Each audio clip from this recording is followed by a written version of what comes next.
Hello, everyone. Welcome to Lock and Load GameFest 2018. It's Saturday. We are now streaming live the final 2 rounds of our Masters event, our last chance qualifier to get in the Iron Gauntlet. I'm Will Schick. I'm Doug Hamilton. That's right, and we've got quite the game for you today. We are seeing Minions take on Mercenaries, Gatormen take on Dwarves. Oh, yeah, the Gators are going to win this one. You think so? Wait, can I say that? Can I root I mean, for you one? can root for one if you want to. There's no wagers being placed, so Okay. yeah, and you have no control over how the game actually goes. This is true. We're hidden well behind a curtain here Yes. at Lock and Load. Safely away. That's right. So thank you for joining us at this at the start of our big long day of streaming. We're going to be streaming our 2 rounds of the last chance qualifiers for Iron Gauntlet or for Masters, which will lead into our Iron Gauntlet, which will happen around 1:30 p.m. Pacific. And we will begin to stream that event, which will go into Sunday, where we will crown our next world champion for War Machine and Hordes. I'm ready. I'm excited. So let's talk a little bit about our players here. We've got Brett. We got Brett. Yeah, what's Brett running? Brett's playing Minions. He's got the Blindwater Congregation, Maylock. I love me some Maylock. Maylock is going to do some damage. Candle Gator for the win. Yes, my favorite caster out of Gators. He's got a Bone Swarm, a Bull Snapper, and the Black-Hide Wrestler going. And then he finishes that out with a Bone Shrine, a Gatorman Soul Slave, a Witch Doctor, 4 units of Gatorman Posse. I mean, if you're going to play Gatorman, you got to get the posses in. Those guys got good. They're solid. Man, they're solid. Hungerford did that, didn't Especially when you crank them up to 8 boxes. Yeah. It's amazing. We have the Gator. Oh, I'm reading his notes. I'm not going to get his notes. You got the in. Boil Master and Spirit Cauldron, it looks. And Yes. then he talks about his Theme Force benefits. He is playing Blindwater Congregation. So Yes, so his Gatorman, the posse gets snacking. Mm-hmm. They have 8 boxes, as you mentioned, and his deployment zone is 2 inches further up. Oof. All right, so on Jeff's side, we've got General Awesome leading a huge battle group contingent of 6 blasters, 1 gunner, so all the little bunny jacks ever, all the guns in the things world. are so good. They're crazy good, and you can't eat them. So sorry, Gators, you're out of luck there. Iris Mage Hunter of Ios, he's got Ragman, he's got Alton Ashley, he's got Lady Iona and Master Holt. He's got 2 full unit of Holgan Horde Forge Guard. He's got a Holgan Horde Artillery Corps, and he's got Idrian Skirmishers with the Idrian Skirmisher Chieftain and Huntmaster. One of my favorite units in Mercs. I love running these guys. They're super strong with prey. They have just good all-around potential. They feel a lot like mercenary trenchers. So I'm super into them. And he's, of course, playing the Irregulars Theme Force, which has given him a ton of free points. He doesn't get a whole lot of flash, but he's got 22 basically 22. free points right now. I saw that in the list, and I was like, oh, my goodness. It is not insignificant at all. So let's bring up our scenario really quick and talk about what our players are going to be playing. Some breakdown. So, Killbox, yes, special rules. Nothing too special. Zone control, 1 point. Mm-hmm. Victory conditions, score 5 control points more than your opponent, or assassinate the caster or warlock. And, of course, the big thing here is that those circle zones can only be controlled by warcasters and units. The center square zone can only be controlled by Beasts, battle group models, effectively, jacks. and warjacks, Yeah. as well as battle engines, but we don't have any of those on the table. So a matchup that I think right now doesn't really favor either side because we've got so many units. There are a lot of bodies on each the table. side to do those circle zones. And then, of course, the center zone, both casters bring in a fairly decent battle group that's Right. robust. It's going to be a bloody knockdown battle. I think it's going to be a serious just knockdown, drag-out fight. This is going to be a great fight. So it looks like our players are finishing their deployment, and we are ready to get underway here after some last-minute advanced deploy.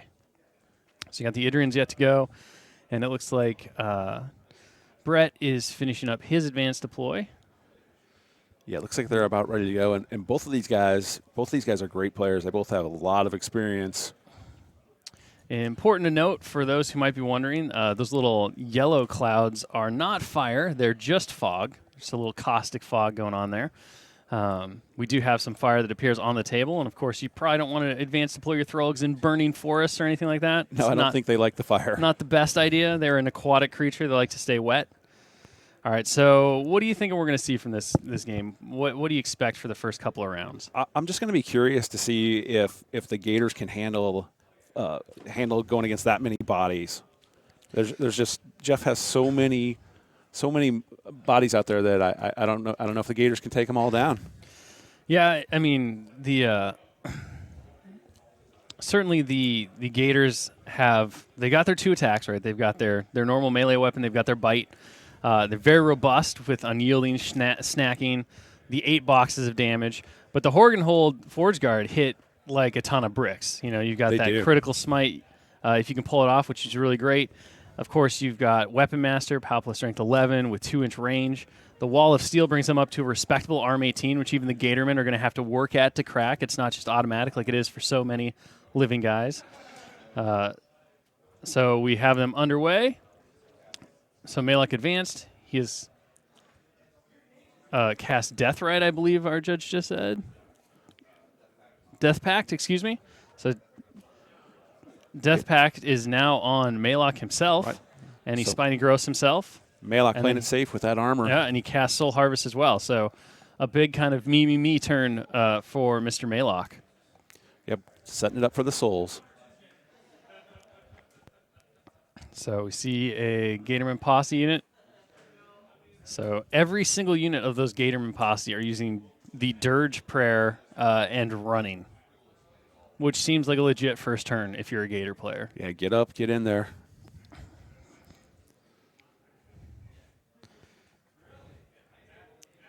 And remind us real quick on the War Rooms, what does Dirge say there, Mr. Doug? That's a great question. No, Dirge is on the Posse.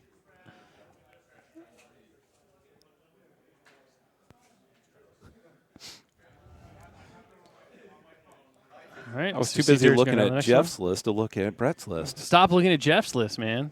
It's a great list. I have to get my ideas from somewhere.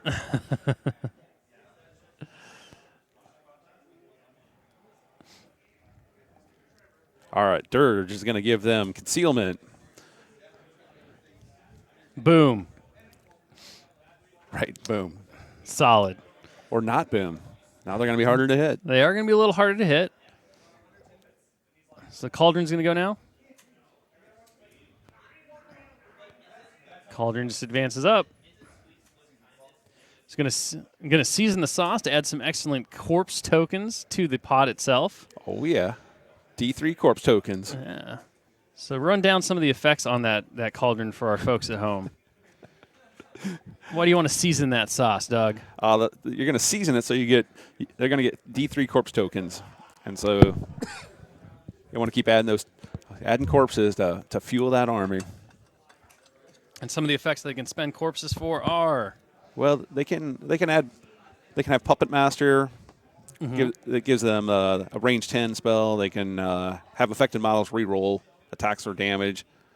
They could do Seasoning the Sauce, which they chose. They can use Spectral Lash, which is a range 10 power 12 magic attack. So Boilmaster brings a nice set of options for them.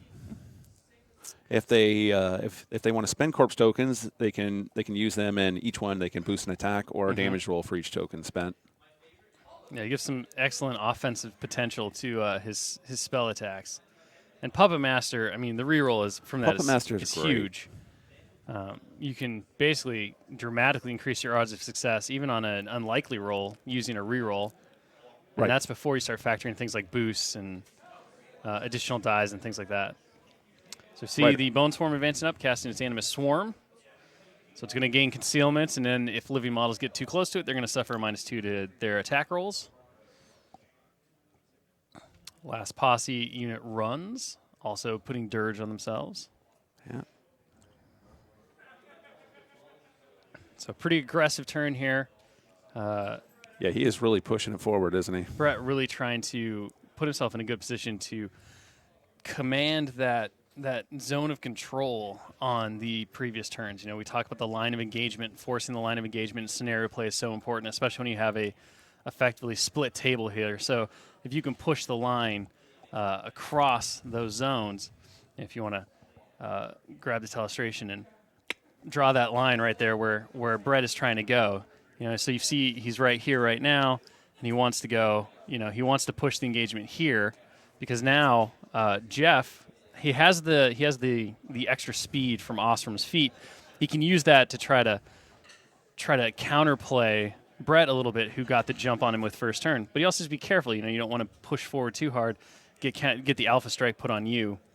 So by Brett pushing forward like this, do you think that really puts the pressure on Jeff to get his force all the way up there? Right. He absolutely doesn't want to get boxed out of scenario, right? So he has to kind of respond. And the question now, really, for the second player in these types of scenarios where you've got a very fast-striking list that can get to you fairly quickly, is how do you respond to that without losing a significant portion of your game or your army and dropping on the attrition game, right? So it's a very counterplay kind of scenario here. And Jeff has some guns. His blasters are definitely going to be very useful once they get closer. Right. But without a lot of long-range shot options, he is going to have to bridge that gap. He's going to have to play a little dangerously. And how he mitigates that alpha strike to turn it to his advantage on the counterstroke is really important here. And it kind of looks like Brett's set up where he could swing to either zone on either side, depending on which one's going to benefit him the best, you think? Yeah, I mean, I think both players will probably play pretty centrally until the engagement starts, and then you'll start to see it just naturally ebb and flow as models get removed and pick their sides. Instructions. I'm really excited to see what he does with this line of Grunback blasters, though. Oh, because my God. I'm kind of just expecting them to run up, you know, and tell those Gatormen to deal with them. But again, it comes. Are the blasters going to? Do you think the blasters are going to be able to handle the Gators? If the blasters can get within fire distance, absolutely. You know, and you see Brett right now. He's measuring out. Jeff right now is measuring out Brett's threat range at 13 inches on the Gators, because those Gators, on top of everything else they do, they also really love to eat living things. Yes, they do. And so they get a little excited and they get a little speedier. So you can't let their base speed fool you in terms of what their actual threat is. You know, just so many good rules on those Gatormen. It's crazy. I just love the Gatormen. They are hard to get off the table.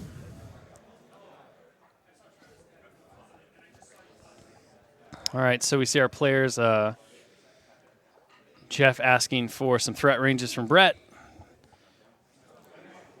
trying to determine and plan out his moves again so he doesn't get caught with an unexpected charge that eats up some of his more key units. Right, no surprises. He does not want to have to deal with those Gators. Not yet. He definitely wants to deal with them on his own terms. Yes, absolutely. And mostly he wants to deal with them with bullets. Lots and lots of bullets. Yes, he does. Gators aren't trolls. They don't normally eat lead for a living. Not very well.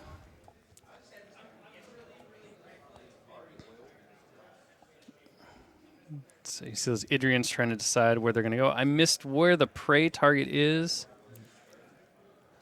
for those Idrians, but they do have prey on one of the units or models in Brett's army. I did not see who he marked as prey.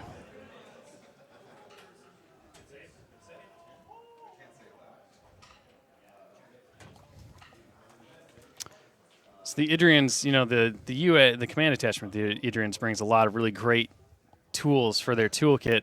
He brings reposition 3 inches, so at the end of a normal move or a charge, they get a move 3 inches. So the orange Gator unit apparently are the prey unit for the Idrians. You know, prey alone is super great. That's from the guide himself. +2 to attack and damage rolls against the prey. That all of a sudden turns your military rifles into POW 13s with 7s, RAT 7s effective. You know, your Kopos winds up with on the charge, getting the brutal charge, winds up at a 14, really respectable from a warrior melee attack. So just so much good stuff. I really like these guys, and it's really exciting to see them being used on the table. I think, again, they just have such a good utility box. They look good, and they've been around the Iron Kings for a long time. They have been, yeah. And again, like, they're Mat 6, so with prey, you're looking at Mat 8. Just fantastic unit all around. Yeah, and Mat 8's not going to have much of an issue hitting those Gatormen. No, not at all. And the 14 on the charge, you know, that's going to help crack through that unyielding armor that they have. Right. So it's a strong matchup if they can get the charge off, you know. Right. That unyielding that bumps the Gatorman up to an armor of 18. So that's going to be still going to. Yeah. Again, boxes. Like I said, when it comes down to gators, you really want to just shoot them if you can. If you've got the Yes. bullets, just do it there. You don't get close to them. That's what they want. All right, so the Adrians look like they're done. And I don't know if there'll be any shots here. Doesn't look like there's going to be.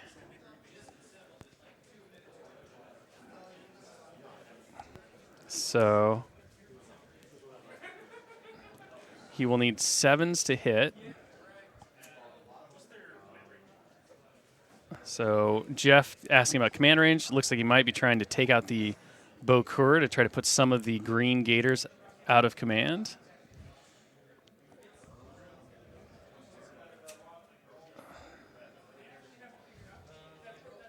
So I think that was the Huntsman that moved up just a little bit. So 3 guys into the Bokur. The 8 hits. And off 5 takes 3 damage, so he's got 5 left. And I got 3 more into the unit leader. Into the same guy. Hits, no problem. No damage, though. Needed the prey. That armor's just too thick. That hide is tough. It's tough hide.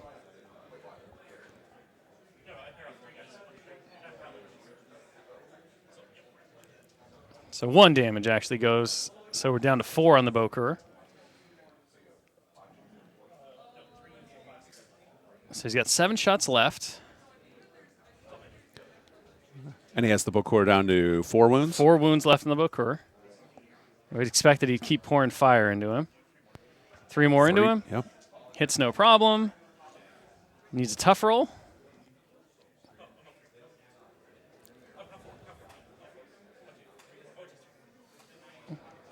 Three more, 1 left. Oof. Does he have any shots left over there? I think he's got 3 left. So he's not shooting the Bokur this time. Oh. No damage. He's got the Bokur down to 1. And then we'll see that reposition back. And again, this is where reposition is amazing. And by amazing, you mean frustrating for the opponent. Any other unit that tried to do this without reposition would be eaten next turn. Absolutely. Instead, the Adrians are like, strike and fade, strike and fade. And one of the things about this, though, is, I'm curious to see what Jeff's other units are going to do. Again, we talked about that line of engagement. And you really don't want to let your opponent have 2 turns of just advancing forward with no real repercussions outside some withering bullet fire from your Idrians. So I'm expecting that we'll see Jeff start to get either his battle group up in there to start to force that line. Maybe the Forge Guard will be brave and trust that their Arm 18s are going to hold. But personally, I don't know that I do that against charging Gatormen. Right, but you also don't want to find yourself behind on control points too early. No, absolutely. You can't allow your opponent to simply determine your line of engagement. If that line of engagement is on your half of the table, you're going to be in trouble. And he has some time to get into position with scoring started on the second player's second turn. Yep. Yeah, and that's the one benefit that Jeff has. We talked about how Brett had the advantage of being able to kind of define the line of engagement by having that first move and then the first move on the second turn, whereas the second player has to react. Jeff's advantage here is that scoring doesn't happen until after his second turn. So he doesn't have to worry about immediately getting pushed out if he has a really strong counterplay. And Ostrom's feat, giving the +3 strength, the +3 speed, and Pathfinder definitely has that ability to let you kind of set up, let your opponent overcommit, and then just wipe the floor with them as you push forward. Absolutely. Do you think the going second was beneficial for Jeff in this case, or? I got to be honest. I've never played a War Machine game where I felt like going second was the right move. Right. I think that there are armies that can capitalize on it better. But really, much like in chess, the first player always has a slight advantage. And it's how you react to that and how you deal with that I think really matters. Now, one of the great things about Steamroller, again, is that that advantage is kind of recognized, and I think it is counterplayed a little bit by when scoring happens. But it is, I mean, I can't think of a time where I'd tell somebody take the second turn. Right. That's going to benefit you out. I And there I might be agree an with army you. out there that I can't think of or haven't seen that totally would do that. So that Horgenhold mortar, the artillery corps, managed to eliminate themselves a gator thanks to Fire for Effect from Osram. Fire for Effect is an upkeep spell, boosts the attack and damage roll of the target friendly faction model's first ranged attack each activation. Around the office, we always call this one Mortar for Effect because it always goes on anything that has an AoE because it's just amazing. And did he take that gator out with just the one shot? Oh, yeah. I mean, once you get that mortar with boosted attack and damage rolls, no problem. Man, You're talking about a POW 14, 4-inch AoE with 3 dice. That's not the easiest thing in the world, but certainly nowhere near impossible. looks like he did it just fine. Yep. Blast damage didn't seem to do too much, though. No, I wouldn't expect it to with as thick as that hide is. But, boy, that first shot really, man, I'm impressed. Forge Guard moving up, staying out of threat range, it looks like. Alton aims and shoots the orange unit leader Bokur off 6. Looks like no damage. And then Alton is going to just back up a little bit. He's seen this game. He's seen this movie before. He knows what happens. Right. He's like, this worked really well for the Idrians. We're going to do it. He's like, yeah, I'm not going to bother with this.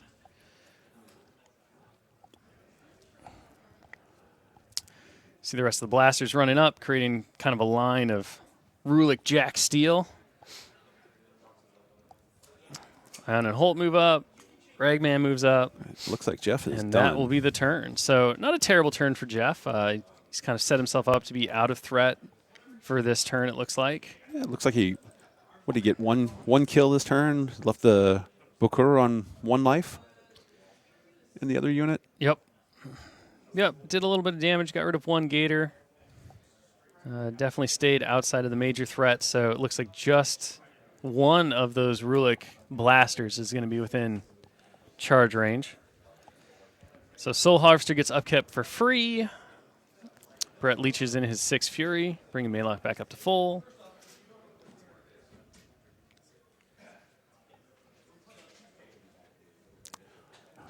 Do you think this is going to be a feat turn for Brett? On his feat turn, his models will turn incorporeal. They'll gain 2 more points of armor. Maybe it's a really defensive use for that feat, and I think, you know, if it was me, I'd really want to save that feat For maybe the next turn. to be able to maximize my offensive potential if I could, because incorporeal is so strong since it lets you just bypass enemy models to get to the things you want. Definitely. That said, you know, it kind of depends. Certainly, Jeff has a very limited access to magical weapons. Right. So incorporeal effectively time walks Jeff to some extent.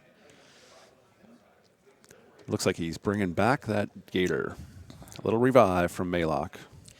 Sigil of Power from Ayana can give a model or unit in Jeff's army magical weapons. So, you know, if you get close to those Forge Guard and Ayana just goes, your hammers are now hitting with magic. That's not good for a gator. You've kind of put yourself in a pickle. I was definitely thinking in a defensive aspect. Mm-hmm. Well, yeah, and I think that, you know, by and large, it certainly buys Brett some time. But after you mentioning the magical hammers, that scares me a little bit. That maybe it's not. It's one unit. It's one unit, but still, it's a, you know, and it just depends. If you pay attention to that, I think you can mitigate it a bit. So we've got the Orange Gators dirging and running. So Brett looks like he's just going to push. He is going to just slightly push that engagement line a little bit, although he's also measuring to stay outside of those Forge Guards' threat range under Osram. Right. See, so why don't you go ahead, Doogie, and give us a little John Madden action. Show us what you expect to happen on this turn. Draw some circles and some lines, man. Give us a picture. All right, here's what we got. All We right. got these gators. They're going all up this way. They're coming here. They're not taking anything from anybody. Those things, they're too strong. They're too thick. They're too mad. They're mad. That's what it is. They're mad. And we're going to bring these gators. They're going to come around here. They don't care if they get shot. They want to get shot. It just makes them even angrier. Sounds like gators. He's What just else? going to push forward, push forward, push forward. Everything's going forward. He's just challenging them. He wants to look in their face and come into our swamp. We're going to make gumbo out of you. I like it. I think you could be a War Machine coach. Like Yes. this motivational push right here. Like I can see it. I just like drawing arrows, too. For 1995, a game, Doogie Hams will come to your table, and he will John Madden you to victory. Yes, I can even change voices for it. We got everybody going. We're going to get up. This gator's going to eat up people. Plus, Jeff is such a good guy that he may be fine with the gators killing all of his people.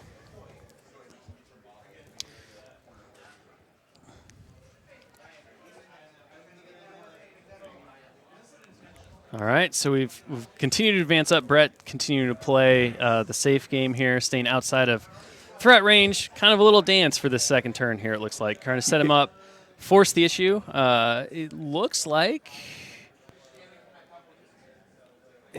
all of the Orange Gator unit is in the zone, so that will force the scoring issue. So Right. if Jeff doesn't put something in the zone at least. And despite all of my arrows of he's going to do this and he's going to push forward, it looks like Brett's actually being pretty careful about his placement. He can't hear you right now, so that's the problem. I didn't inspire him. I wasn't loud enough. I know if you could hear what you were saying, he might have thought about it. If he could have seen my arrows, he would have known He what would to know, do. yeah. He'd be like, look at the plan. These good players need to listen to what the bad players like me have to say. What you have to tell people. Absolutely. All right, so we see the Wrastler walking and riling. Yeah, really, honestly, a very conservative turn so far here. I agree. That's what I was thinking of after drawing all those arrows, and now I'm watching Now Brett you're move seeing up it, you're just carefully. should have made those arrows shorter, apparently. Maybe what it is he did hear me, and he's like, I am not listening to this guy. So, green unit's going to dirge and run.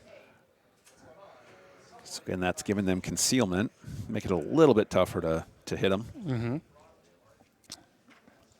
So you see him using that obstruction, that Crucible Guard obstruction to good effect. I'm going to set themselves up so that they can force the scoring issue on this side. Right. So Jeff is going to have to commit Maybe something. not. Interesting. I'm a little surprised that.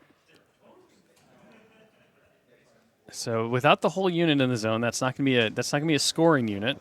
Right. All models in the unit have to be in the zone. I thought he would force that issue.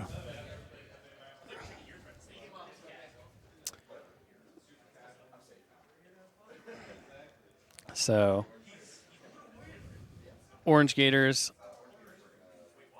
likely dirge and run as well. Again, Just kind of more concealment. creeping up.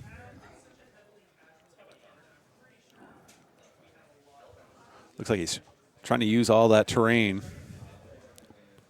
Keep him alive a little bit longer from all that shooting. Malox armor is a very nice 21 at the moment. Woo! Comes the Bull Snapper. Hanging out. Just hanging in the backfield. Yeah.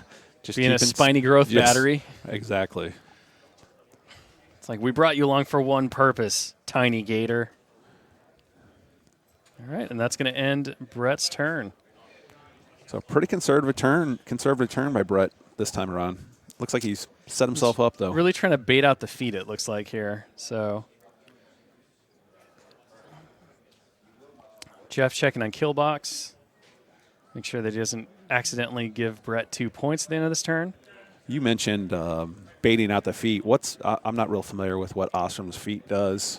So Ostrom's feet is pretty incredible if you're a dwarf. Not so incredible if you're anything else. So his feat is called Perfect Plan. Friendly Rulik models and units currently in Ostrom's control range gain +3 arm, +3 speed, and Pathfinder. Perfect Plan lasts for 1 round. So you put that on those Forge Guard, all of a sudden, they're speed 7 with 2-inch range on their hammers. So you're threading 11 inches if I did my math right, which I think I did. Yeah. 12 inches. 12 inches, excuse me. They're under the feet. And then you've got the +3 arm, which is also super legit for them since they've got wall of steel. Is that what we call it now? +2 arm effectively when they're base to base. Brings them up to an 18, +3 arm on top of that. Puts them at a 21. I mean, they can become a very, very difficult unit to move. Yeah, absolutely. And that's not even counting on those random critical smites that you might get on the hammer charge. You know, you're a weapon master, so you're hitting like a ton of bricks. Really, really solid. And honestly, the feat also has a lot of play with those blasters because the blasters have spray 8. You know, they're speed 5 jacks. They go up to speed 8. All of a sudden, you've got a 16-inch threat on a model that can just mow down anything and hordes of them. Yeah, early on, I was wondering about the speed of Jeff's list, if it was going to be able to get around well enough to deal with all the Gatormen, and it sounds like it's not going to have any problem. It certainly has some strong play on that feet turn. Very, very potential alpha strike. Yeah, I'm starting to see it. It looks like Jeff is slowly lining up his shots. Mm-hmm. How many of those guys can he get with every shot? Looks like. Okay, it looks like this will be our first blaster opening up here. And is that an 8-inch spray on this? It's an 8-inch spray at POW 10, but it does have powerful shot, which means one focus point boosts all attack rolls. Right.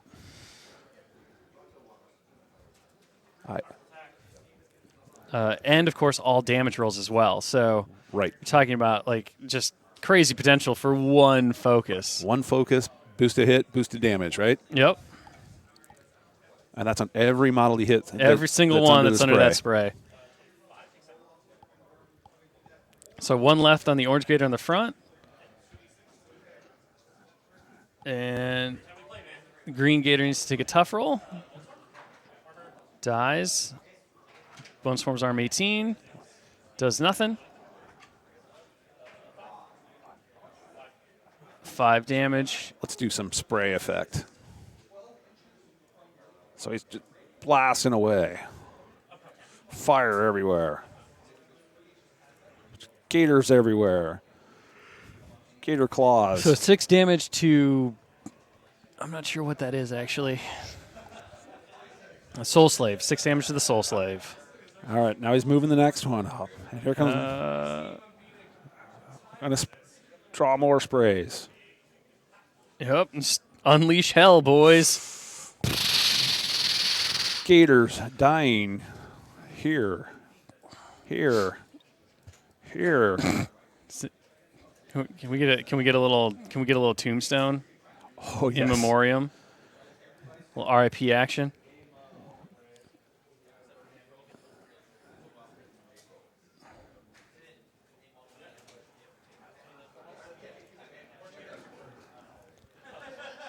Gators are dying. Poor gators. All right, so here comes the next spray. See a glorious shot of our players' heads. Yes. There we go.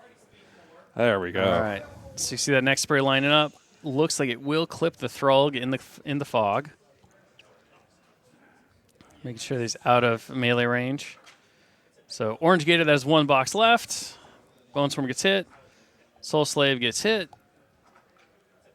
And does manage to connect the Thrall. Tough roll on the Orange Gator. He is down. Dead. Bone Swarm next. So 18 base.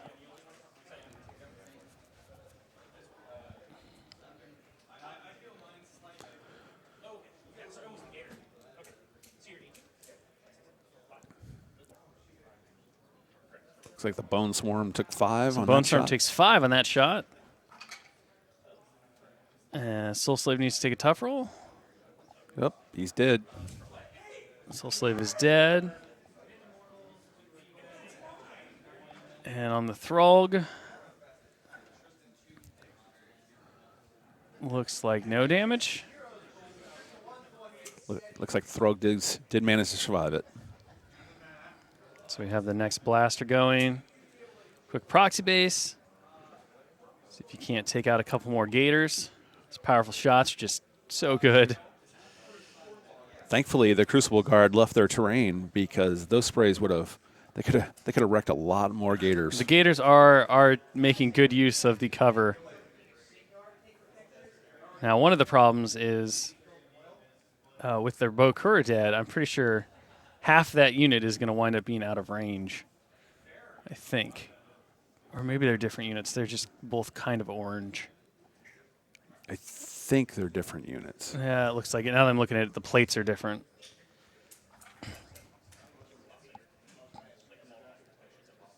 So we see Holt shooting. No damage.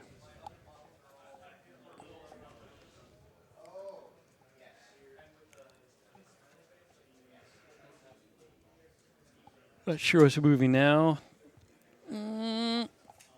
Something. There we go.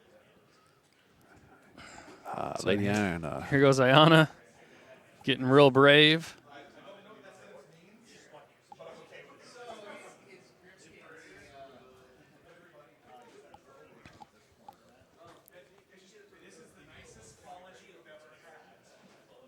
All right. Okay, so shot. So Harm is now on the Green Gators. Does 2 points to his target on the first gunshot. 4 boxes left on Holt's target. Second shot into the same one. Does 1 more. So working him down. Grinding away. Shoot enough bullets at something, you'll eventually kill it. Right.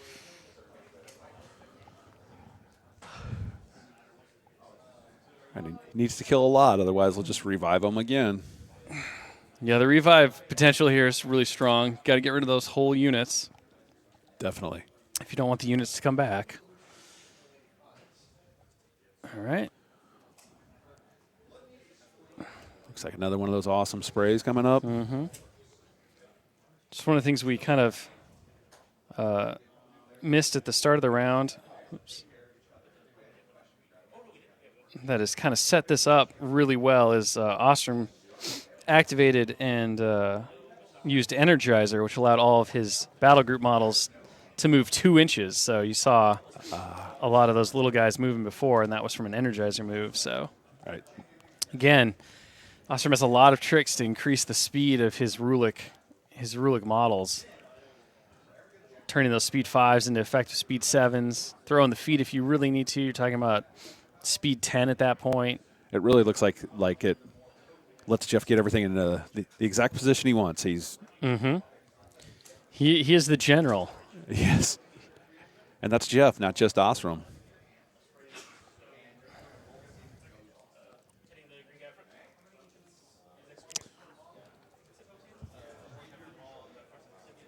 Okay. Looks like he's blasting away. He is. Yep. So It's all hits- 4 of the Gators.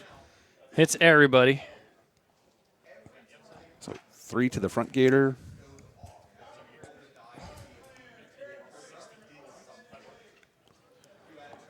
Nothing.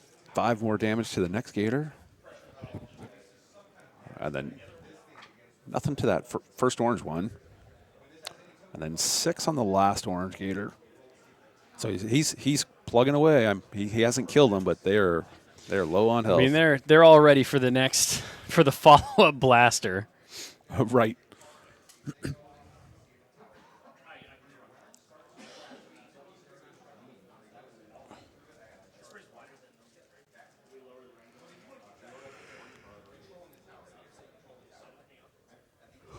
So quick, just trying to line up this shot to figure out where he wants to place his next blaster.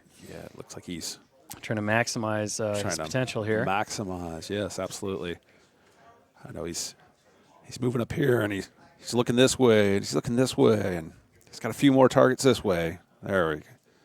It looks like this is going to be his choice. Not in Brett's head, but Right into his opponent's skull. this is how I'll end this game early. All right, so model is placed. The blaster's got his shot lined up. Go for the first one. Hits him. Hits again. Hits again. So, got all 4 of them again. Boosted everything is beautiful. No damage on the first one. That's rough.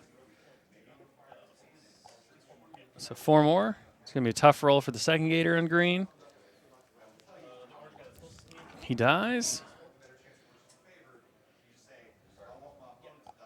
So 4 more on the orange Gator closest to the camera in the center of those 3. Farther back Gator. Takes 6 damage. There's 2 left. Ooh. That was rough. It's not as many Gators left as there used to be, for sure. Those blasters They are really good. they're getting it done.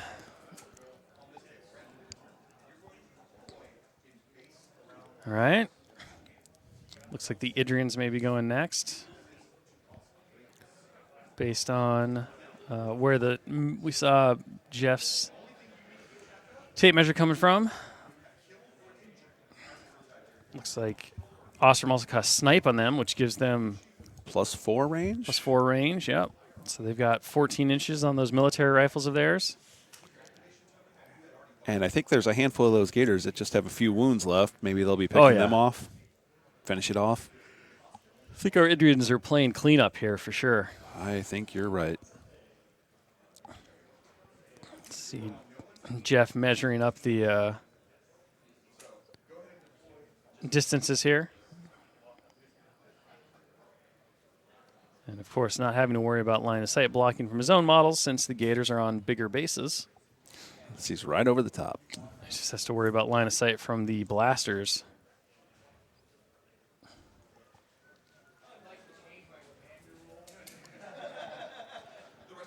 Those Gators are not enjoying this round. Adrian's still moving up.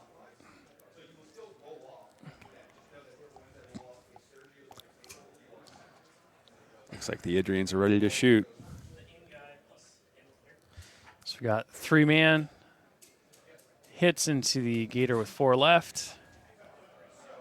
It's 3 off. It's enough. Tough check. They're getting the extra boost from Ayana's harm spell. Looks like he made his tough roll, though. Her Kiss of Lilas.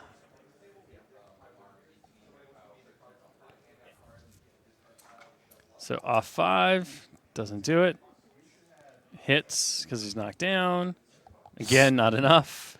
Skater's going to be the bane of existence. Right. He refuses to die. Just do a 2-man CRA, Jeff. Finally. Well, that removes a Gator unit. That's a lot more than what you wanted to do to kill one knocked down Gator. Right. And he still has some shots left. Yes, 7 guys left, it sounds like.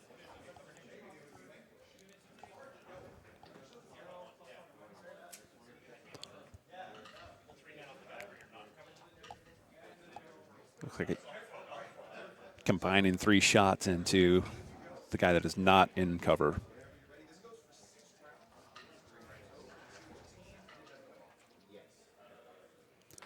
So it looks like he hits him, and it's 2 off the roll.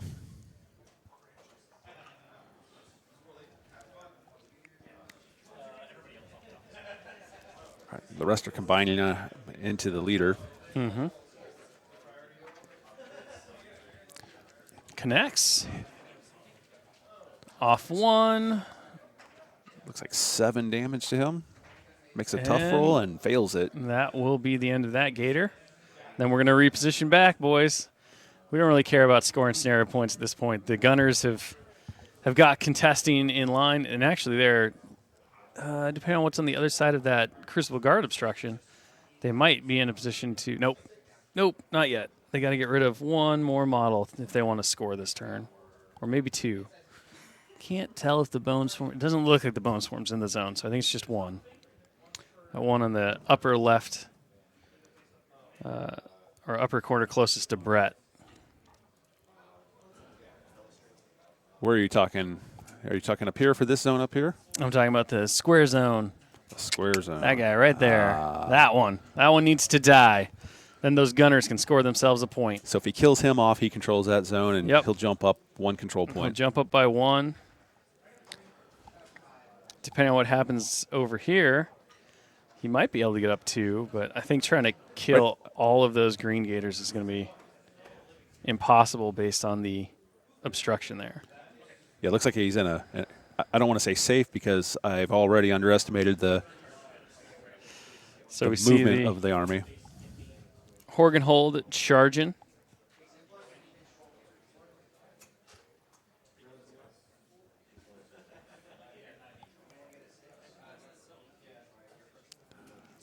Yeah, Jeff really has to contest Brent on the north zone still.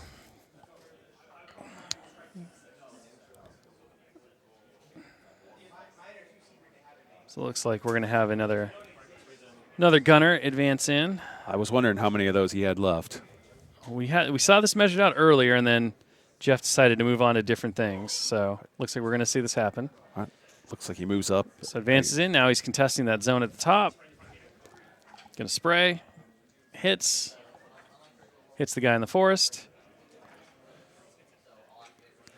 Hits all 3. 6 to the front gator. Leaves him with 2. So nothing to the next one. And no Nothing damage to the left. last one.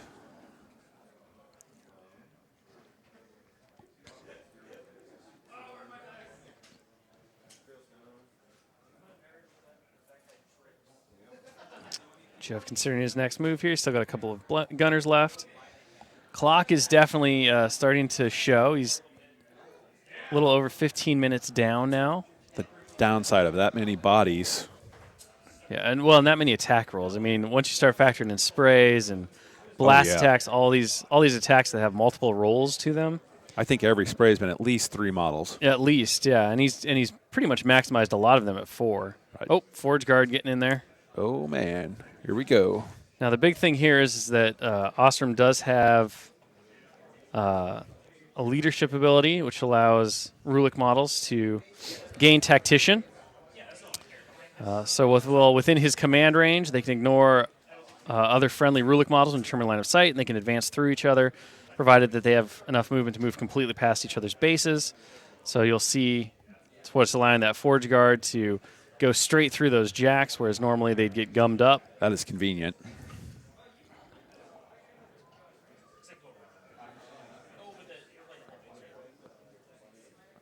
What's the speed on the Forge Guard?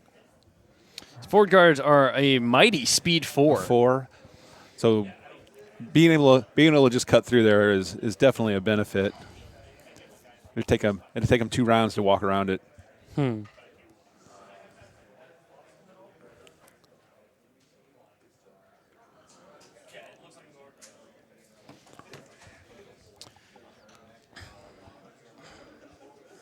All right.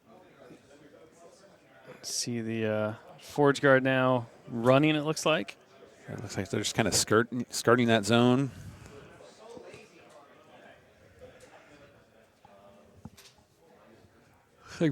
Jeff is trying to set up some nice charges for next turn under Ostrom's feet if he needs to. Staying out of threat of those gators. It's going to feed him a couple of guys, but not very many.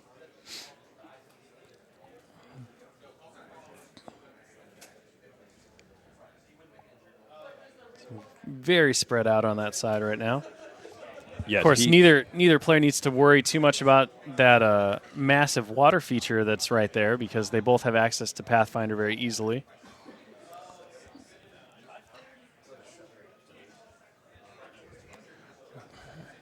It looks like he did 5 damage on the gator and failed his tough roll. Just another one off the table.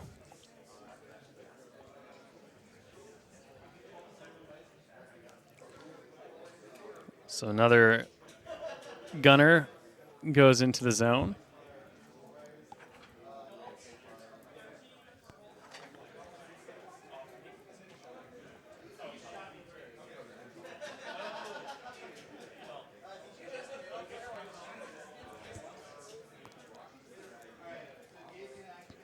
So another gator gets destroyed. See the mortar maybe going to take a shot at the bone swarm, it looks like.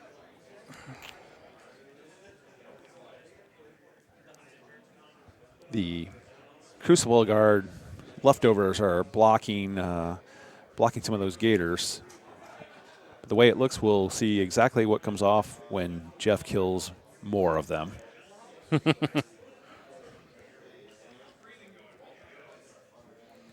See measurement for another blaster. When I looked at Jeff's list and I saw 6 blasters, I was like, well, I guess I don't know much about them. Now I do. Now you've learned. You've now learned I know. the tear that is the blaster. They are really fun. I mean, they definitely excel against these types of lists. Once you start, if you look at a heavy Warjack-centric list or a heavy Warbeast-centric list, they start to struggle a bit. They have no melee offensive potential at all. They can't shoot once they're engaged. So if you can get up there and lock them in, it's great. But that's what the Forge Guard are there. You overcommit, and then Forge Guard come up and start slamming your grill with heavy hammers. It's a very strong list that Jeff has built that kind of asks a lot of hard questions.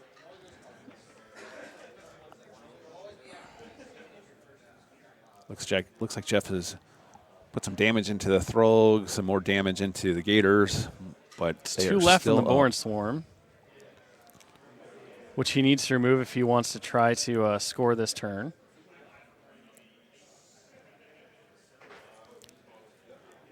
I'm not sure if he has anyone else that can get to it. I think the mortar can. I don't think the mortar's fired yet.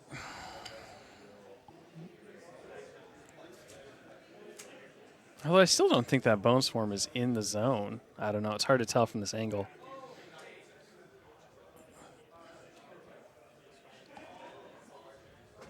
Looks like the other unit of Forge Guard. So Eris is going to go. Probably going to shoot something with a crossbow. God, in the zone. So 1 box left on the Gator on the far side of the table. So Forge Guard charging in. You had mentioned this Bone Swarm, and Tony checked for us, and he said it is not in the zone All right right, now. so it looks like Jeff will be scoring at least a point this turn.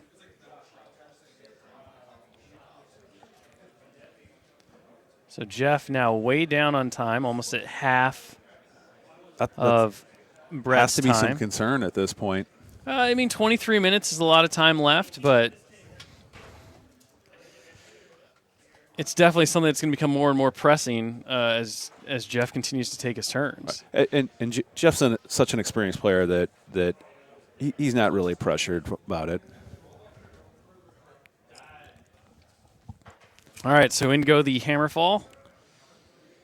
Or the Horgenhold Forge Guard. Woof, there we go. I'm glad you had to say that So one. many dwarves.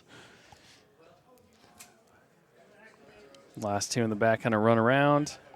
As successful as this turn has been for Jeff, though, if you're going to spend your time, this is the turn to do it. Does 1 whole point. Not a great start to the charge. Oh, no. Went over the wall, but does crit. He slams him back 2 inches. So slams him into his own buddy, which is exactly what you're hoping for. Right. And that is a dead Gator.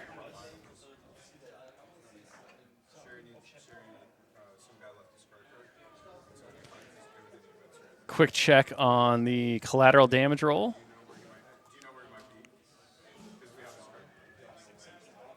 $17 total.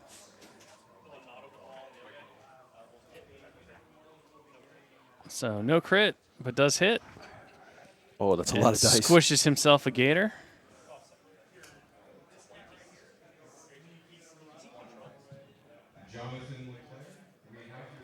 Quick check on control. Looks like he's definitely in control. Has 2 left. Next Hammerfall misses. Not ideal, but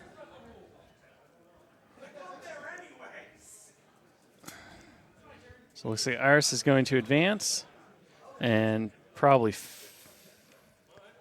unload some type of crossbow She shot. goes. Expect a death bolt here. Of course she hits. And the leader is gone. And death bolt will eliminate the leader, leaving one gator left. You called that one. I mean, when you're on the ground with 1 point left, that's just what Iris does. She's a filthy elf. Right. She's like, oh, you're bleeding out? Let me help you. Shaplang. Yeah, Jeff passes his turn over to Brett. I mean, it was an incredible turn. Took a lot of time to execute, but he's put himself in a great spot where it looks like he has scored one on the center zone for sure. He did not get. Couldn't get that last gator out of the No, south and zone. he didn't. I mean, he didn't move. He didn't move a unit in such a way that he would have been able to score in the bottom zone Right. or the top zone. So I think that was just more about eliminating everything he can for the next turn.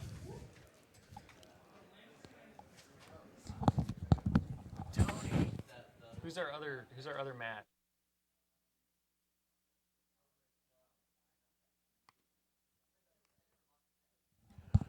Looks like Brett's looking over what his options are after losing quite a few gators that last turn.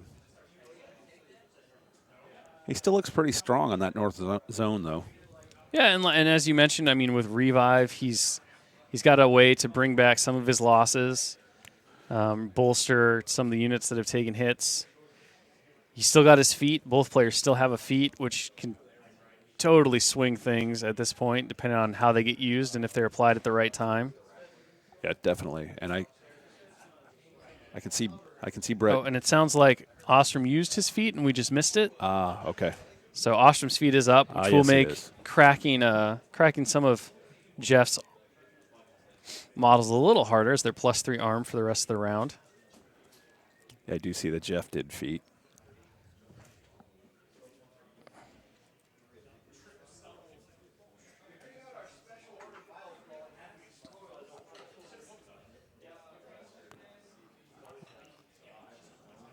So Looks like he was healing up. see quick heal on the Bone Swarm.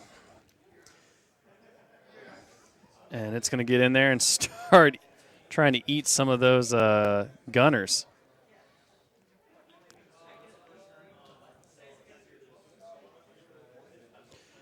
So makes sense. Bone. Try to get its sweet corpse. So 17, Dwarf dies. Gains a corpse token back.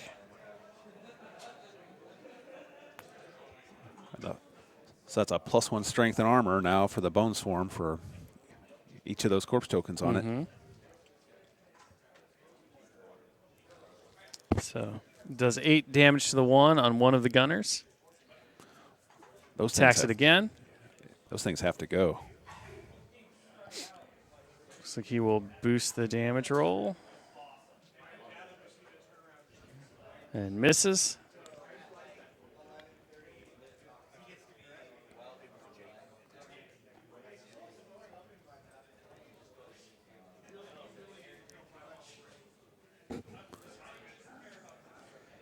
Let's see our players kind of figuring out what he wants to do in the next turn here.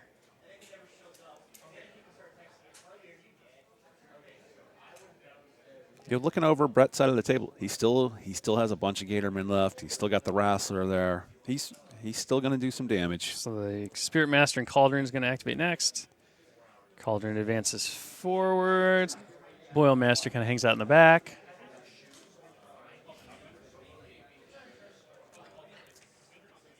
So our other table right now that's going on off camera for the semis of Masters is Jaden and Brandon. And that game is still in process right now. Looks like Brett just feated. So Malok's feet is up. All his models go incorporeal. Incorporeal and +2 armor. Mortality gets cast on the Horgenhold Forge Guard on the left. Make them a little squishier. Definitely. -2 defense, -2 armor, and no tough. Almost makes up for Ostrom's feat that's up right now. Although it looks like a few of those guys are definitely going to be outside of Ostrom's control area. Yeah, he's really spread out.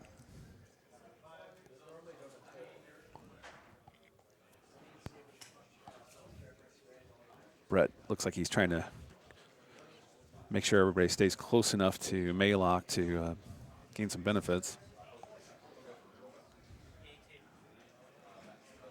Keeping them in the feet range. So Gator Man getting some vengeance. Trying to. So he needs a 7 to kill it. Gets it. Kills it. Maylock's going to get himself a juicy soul. Yeah, delicious. Does it? Fails to kill the Does second one, not though. kill that one. Got tired on the first one. Right. Used all of his energy right there.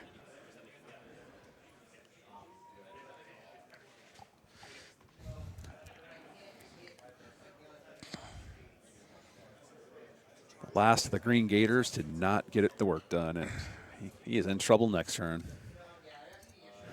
All right.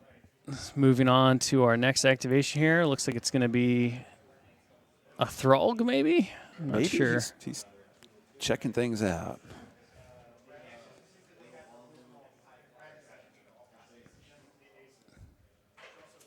Maybe we're going to see a... So the Thrall's going to charge due to the incorporeal nature of the guys in front of him. Right. That's thank you to the feet. Whee! So he just goes running into some gun bunnies.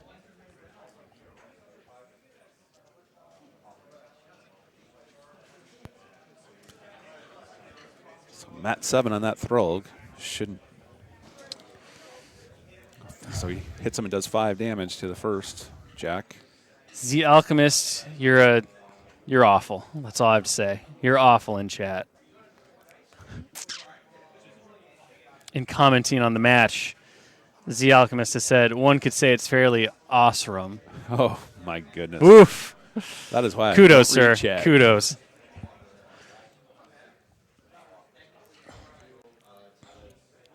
All right. Looks like he's Witch Doctor is moving up. So I believe the Throg has. So it looks like we got an update from our other game that's going on right now. It's round 4, and neither player has scored any CPs. That is a tough game over there.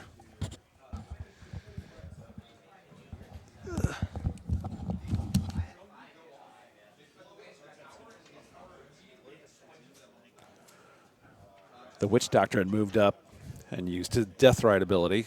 So his friendly faction undead models, pretty much everyone, is gaining +1 to their movement for this turn. Just, let me know.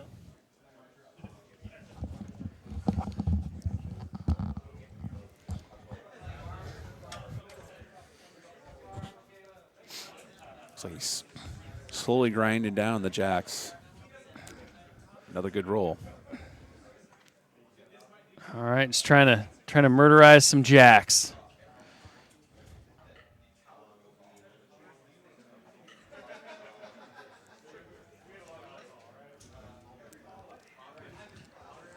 With the incorporeal and now the +1 speed from Death Ride, he's getting in a position to wreck some of those jacks. I need Brett to do some damage here. I can't have my guy not beating down. Oh, your guy? Yeah. He's such an impartial observer and commentator here, Doug. I can't help Because you're it. sitting on one side of the table doesn't make anybody your guy or not. I decided before I sat see. down. You just picked? I see. All right, here we go. I'm waiting for that Wrestler to get in there and start doing some work. Although I don't know that he has much of a line to anything that's super important.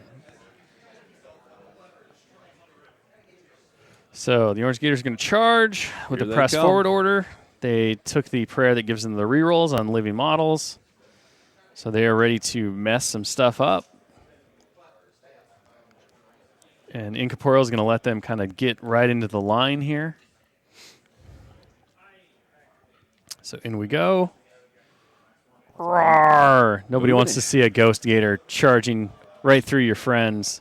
A ghostly undead gator. I know. It's the worst.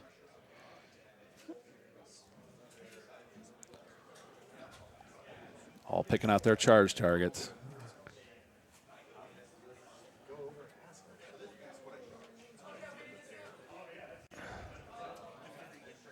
All right, so charge attack.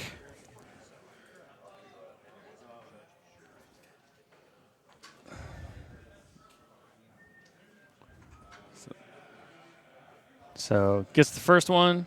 Yep. Kills him with the bite, I assume. Take a second attack with the weapon and no damage. So other Hammer Dwarf is murderized. He is not Murderized. What? Holy cow. These gators, they're tired. Being undead has made them very tired. Yes. Their lack of muscle.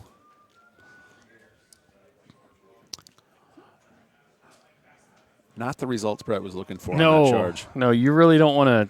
You really don't want to kill the one thing you're trying to attack, especially when it's a single Hammer Dwarf. Definitely, he. I don't think he was expecting any of them to survive that.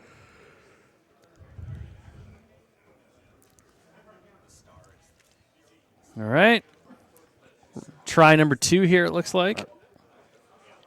Another unit of gators coming in.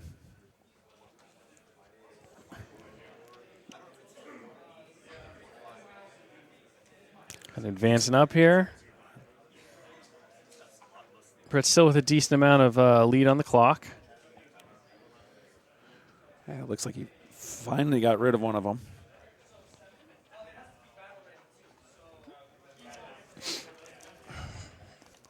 So a couple of people in the chat were asking about our players in the other games.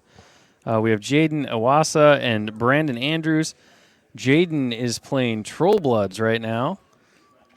He's using the Creel Company in his current game. His list consists of Grim 1, a Rune Bear, and a Sea King. He's got a Hooch Hauler, 2 War Wagons, Braylon, and looks like a Stone at Min. He's got Pig Lookouts. He's got a Thumper Crew. So just a crazy, crazy kind of list there. All of the huge bases ever. No. And that's going up against another mercenary army, an irregulars force. Lots of mercs out as here well. And I believe it's another Ostrom force. This one, however, features a number of drillers as well as blasters. And really no Horgenhold Forge Guard shenanigans and 2 full units. He only has 1. So a similar-ish matchup, although it's all the huge bases versus all of the Rulik Warjacks again. The Orange Gators charged forward, and they were much more successful than the previous posse, wiping out 3 more of the Hammer guys. Oh, and it looks like Jaden, our Trollblood player, has just claimed victory. Big win with the big bases. Right after I finally got their list. So congratulations, Jaden. He will be playing in the finals match following this game. All right, so Brett, quickly trying to get back in this match, has done what he could to kind of mitigate and push that line forward. Right. He's still facing down a ton of mercenaries on Jeff's side. Definitely. He did not score any points, but he did prevent Jeff from scoring. Keeping the tie to 1-1. So Jeff's feat is now over. Brett's feat is still active, I believe. Yes. For those models that did not lose their incorporealness. Right. Because it does last for a round, right? Yes, correct. 1 round, +2 armor, and incorporeal. Well, the incorporeal wears off after the turn, but Correct. the +2 armor stays forever. Yes, that's right. I was wrong. It's incorporeal. So that's what I had to turn, check on. Sometimes they armor for the stay, round. sometimes they don't. I have to read all the lines. Another reason not to take tactical advice from me.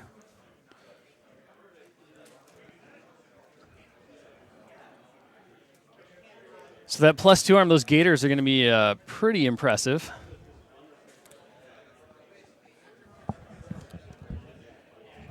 Yeah, it hasn't helped them too much, though. The forces of Ostrom have had minor issues getting through it.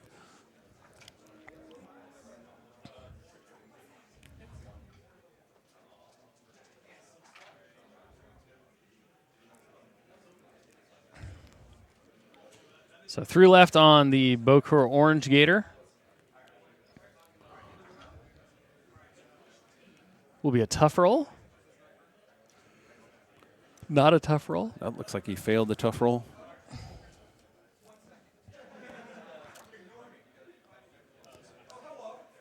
So 3 points, leaves 5 boxes left on the new leader. Get promoted, immediately get a hammer to the face. Right. This is not what I signed up for.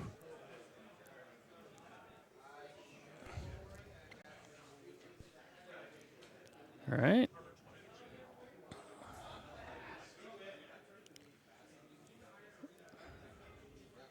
Looks like Ayanna and Holt moving into position. Take a few shots. All right. So Ayanna moving up. Probably going to cast a Kiss of Lilith. So Kiss of Lilith hits. Oh, she misses because of Dirge. Dirge paying off.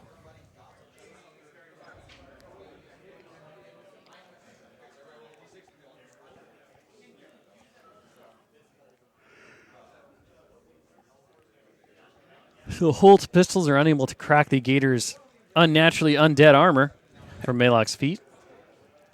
See the artillery piece launching a shell into those Gators, using fire for effect. That just annihilates entirely the Gator that it hits. It's just gone. That Gator is just dust.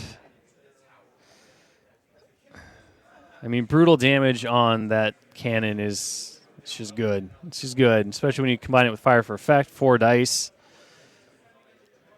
Yeah, and you'd said earlier if the Gators engage the Jacks, they can't fire their sprays in melee, correct?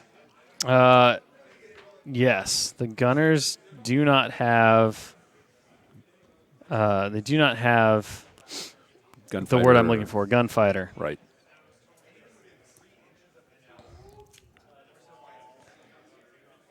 So you're left with a strength 6 bash attack, which you don't want to use. That is not going to. Or you can walk out and take a free strike, which I expect we're going to see here. Yep. Whoa. Was a Especially when your Jack hasn't been hurt. quick turn for Jeff there. He's already No. passed it He over. passed it because of the free strike. Oh, So okay. smart clock management. If your opponent has to make rolls, it is not done on your clock, so you can pass the clock back to your opponent. And you're going to see Jeff start to use that more and more as his time starts to whittle down. Definitely becoming more of a factor at this point.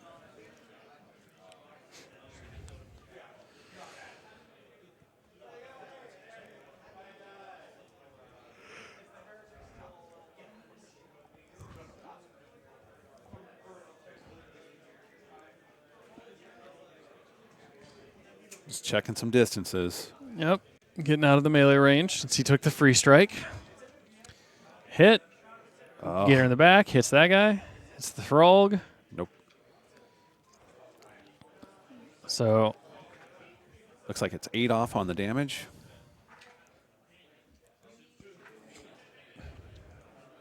Only just 1 damage to the not a Throg. whole lot of damage being dished out this time thanks Yeah, to the feet. That feat is paying off.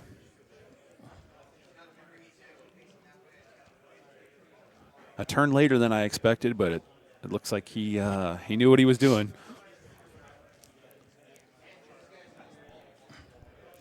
So really at this point, the question becomes, can Jeff kill enough of Brett's army that Brett winds up not being able to clock him out? Because at this point, you can play for time, right? Your opponent's half of your time. He's still got a ton of army left. You have enough stuff. You have enough stuff to throw into zones to stop him from winning the CP game, and you can protect your caster. You can effectively play to that death clock victory. Definitely. So this is a really important turn for Jeff in terms of doing enough damage to stop that from being a possibility and finding a way to either to win on CPs. Yeah, it's an interesting aspect of And the Malok, clock. of course, is one of those warlocks who really likes to play for that clock victory between his feet. His ability to kind of weather fire, his ability to revive. Right. So definitely a viable strategy for the undead warlock Gator. So 2 left on the orange Gator. And he's knocked down.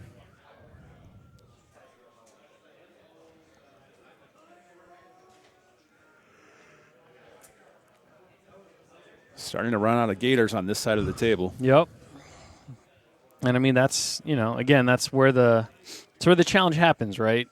Definitely. Brett needs just enough guys to be able to feed one into those zones every time. He doesn't necessarily have to meaningfully contest. He just needs to stop the ramp up from being really quick. He has to maintain some presence in the scenario game, and then he can play for clock. Looks like he is flooding the zone. Yep. He's going to try to probably use those Idrian shots to eliminate the rest of the orange Gatorman. Right. Looks like with one knockdown and one low on health. So here it comes. Learned our lesson from last time, CRAing into the knockdown gamer. Right. Arm 20. Whew. 5 off. Oh, not enough. Not it. Needs a 7, does one more box, leaves him with 1. Just hanging in there. That's all you got to do. Just tooth and nail it, Gators. Tooth and nail. Hits him. There he goes. Kills him. Knockdown, so no tough roll. Right. Field promotion really quick. Nobody wants that.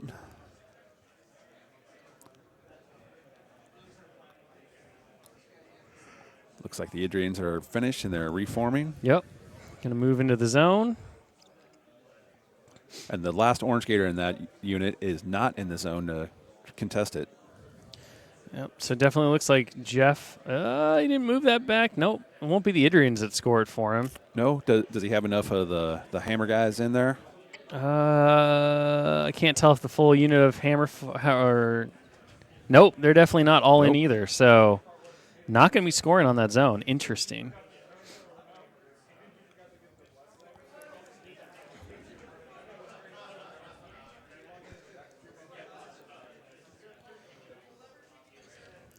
So Jeff now looking at the Throg, the red Throg.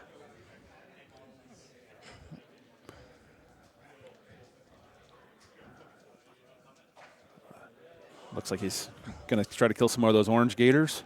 Thinking about it.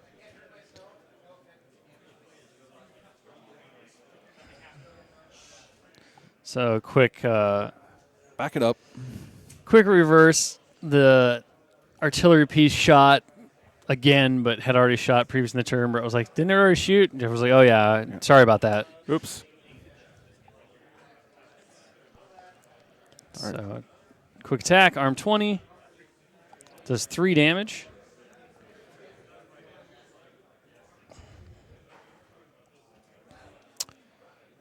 That was from the one gunner in the army. Yeah, you forget about him. Until he unloads a POW 12 powerful shot in your face. And then you don't forget.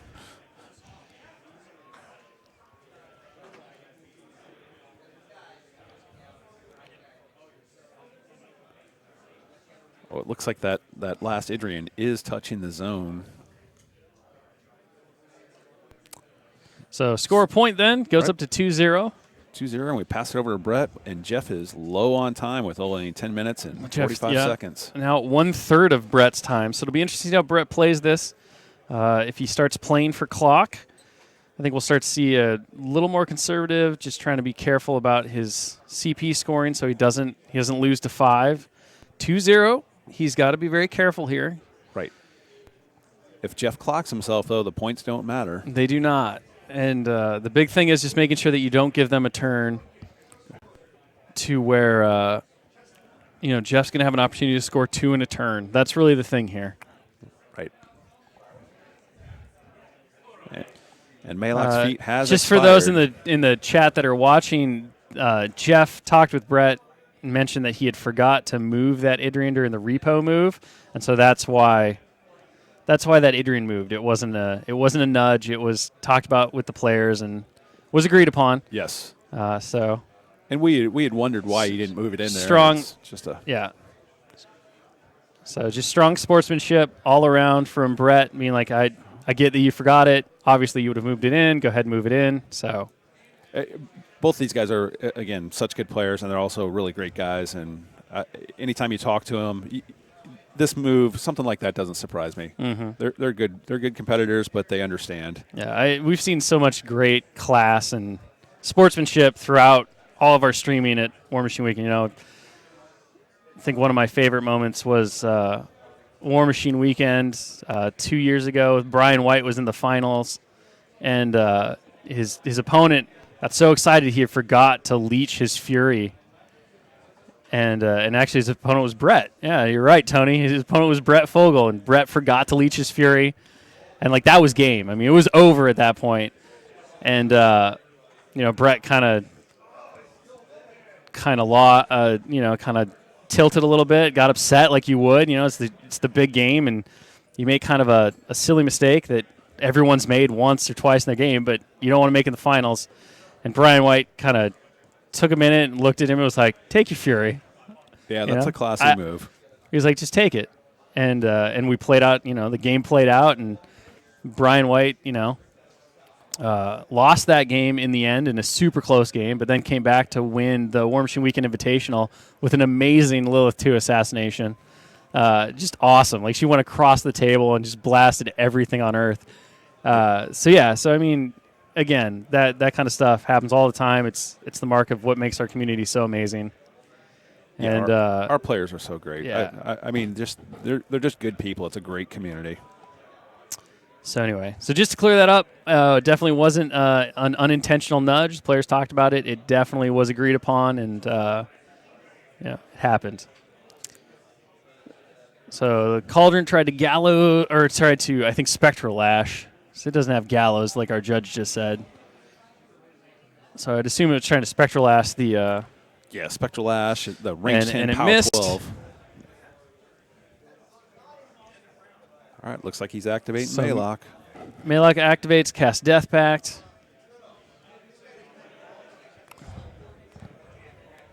Bringing another one of the Gators back. So Death Pact, so +2 armor for all the models in his control, and Revive, bringing back another Gator.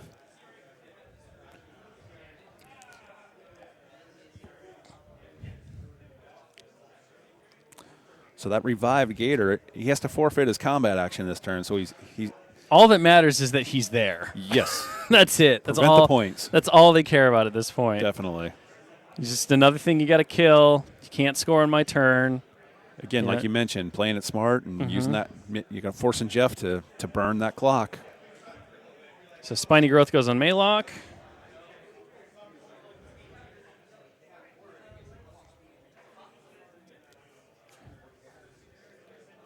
So Dirge goes on the orange unit of Gators that just had a member revived. So concealment.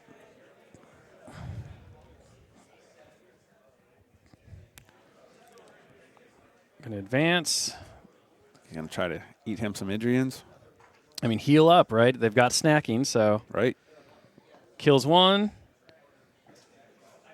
Should heal on the snacking roll, I would think, here. A benefit of playing Blindwater Congregation.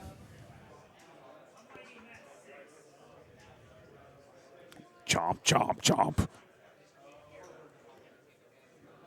Oh, I didn't see any snacking rolls. I didn't either. Maybe that Gator hasn't been wounded yet. That's possible. He could have been full health. Looks like a Thrall comes over, wants to wreck one of those. I think the Thrall, at this point, I think the Thrall is just trying to disrupt them both. It's got 2 attacks. That looks like he didn't hurt it. Disrupt should just be on the hit, though. So I expect we'll see.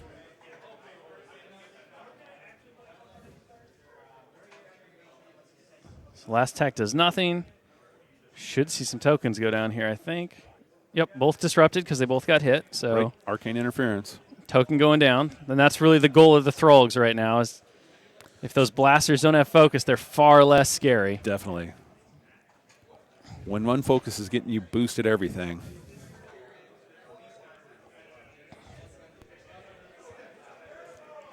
So 4 damage on one of the gunners on the other side. 4 to the other. So very consistent on the 4s here.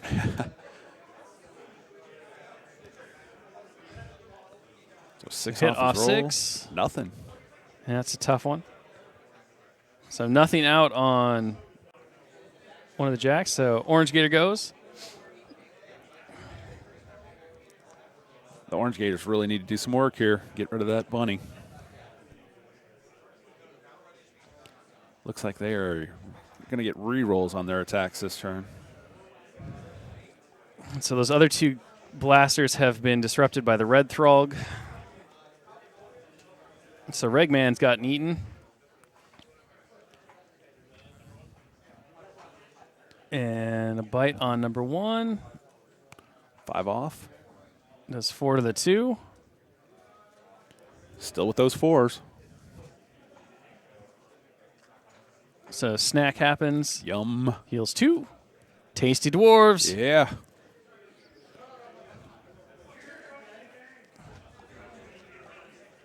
Brett now sitting still at over half the amount of time that Jeff has, so looking good on the clock. Yeah, Brett's in good shape on his clock. See a bite attack on the number 1 blaster. 5. It does 1 point.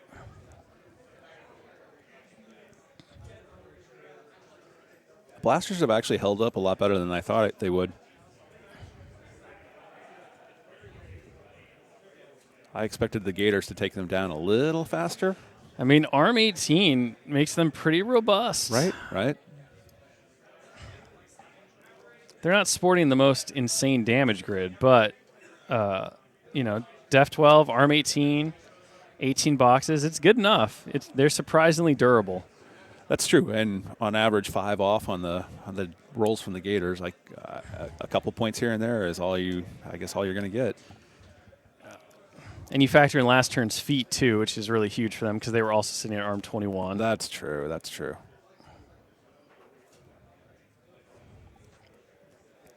Some measurements happening here. As Brett tries to determine what he wants to do with his Gators. See Jeff checking his clock.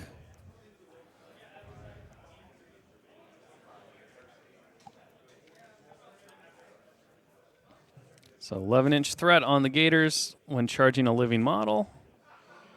Which doctor is going to activate? There is a policy in the hotel that outside alcohol is allowed in your rooms, but not in this main hall. So if you are drinking alcohol, please drink in your rooms. If you wish to buy it from the bar when the bar is open, that's fine. You're okay with that? And Outside alcohol into the space. which doctor is activated? I missed what he cast, though. I didn't catch what he cast. So giving Pathfinder to the Gators. I think he used Shadow Walk.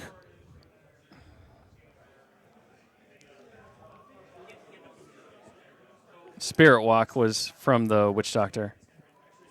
So Shadow Walk, where he gets Ghostly for 1 turn.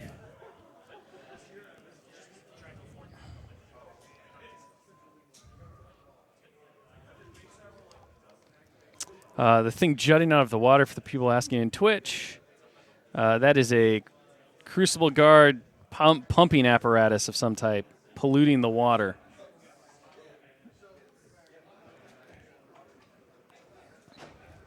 I think they're cleaning out the swamp. I don't think the Crucible Guard cleans anything. Field promotion. There's successful 2 attacks from that green Gator.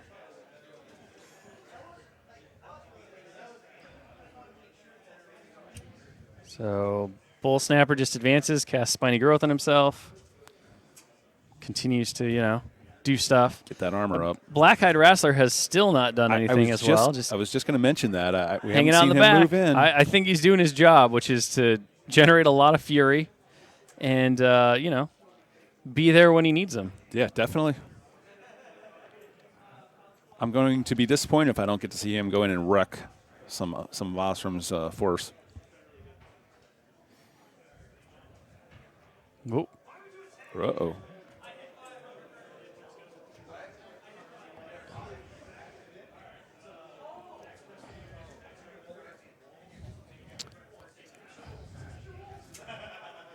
All right.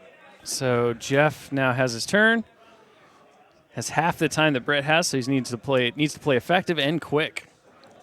Right. And did we have no zones controlled right now, right? Everything's still contested? So Jeff has used Osram, has cast Unstoppable Force, which grants his battle group Bulldoze, Oh. which is great for the blasters since they're able to just bump the Gators out of the way.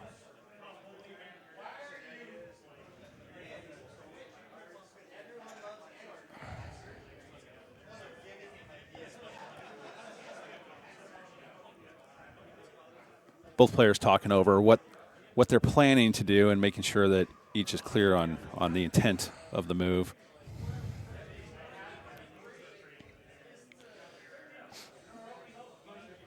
You see those Gators getting bounced around. Yeah, plowing through.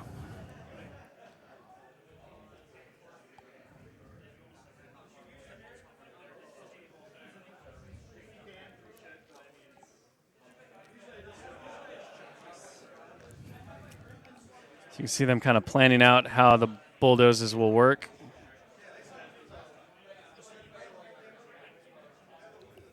But And, I like see that the our players can bulldoze do out. that. They can communicate about how they're planning to do things, what their intent is. They can discuss, oh, this is going to work or this isn't going to work. So it looks like Jeff is trying to go for a turn where he can score 2, maybe 3 this round, That's and all just they win need. it. I think 3 is ambitious, but maybe it's possible. Especially with the bulldoze moving a lot of the models he'd have to kill out. Yeah, I don't see any problem with that south zone. There's I think 1 gator in the north zone, 2 No, there's 2 so you gators got- in the boil master. Yeah, you got the Cauldron, the Boil Master. Depending on where these bulldoze moves go, you might wind up with a Thralg. Yeah. So you're right. I think 3 could be ambitious. 2 is definitely attainable.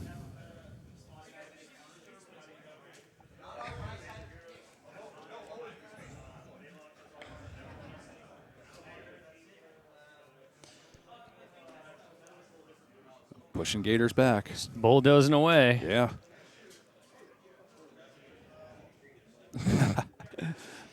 Jeff asking his Forge Guard not to let him down on the Yes. 1 Gator he's going to leave in the zone. I mean, I hope that all those Forge Guard would be able to kill that Gator. 1 doesn't seem like that high of a question. You wouldn't think so. The Forge Guard have had a few rough swings in this game, though.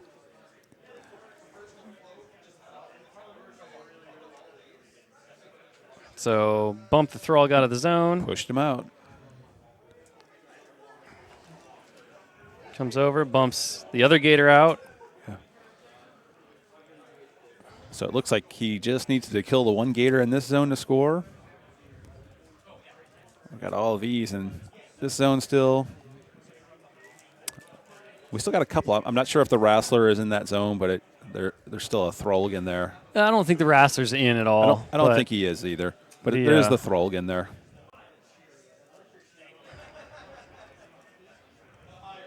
So the Bone Swarm is now knocked out.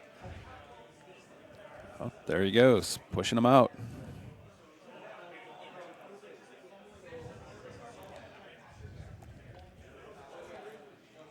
Looks like the Thralg is still going to be in.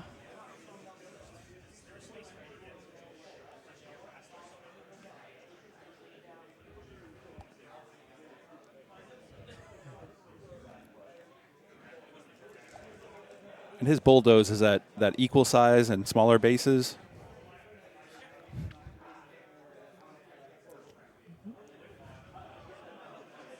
So it looks like our judge is in there. Jack Coleman, Oh, man. man about town. A hard but fair judge. Kind of looks like by bulldozing 5 minutes left on the clock, this is going to get tight. Yeah, this is It looks like by bulldozing that Thrall backwards out of the center zone, he pushed it into the north zone, which is going to add more stuff that he has to kill here.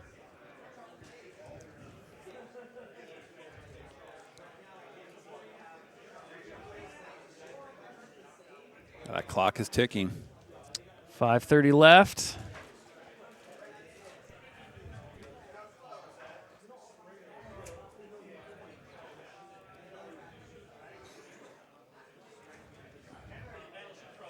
Jeff doesn't seem too So worried. Iona hit the Throlg. So arm 18 on Throlg. There's 6 left. Just 5 more, leaves him with 1. 2 left. Still up.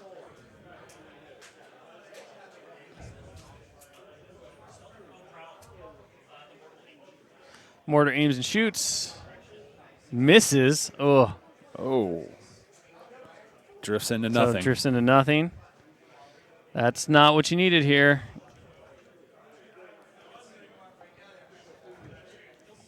So Alton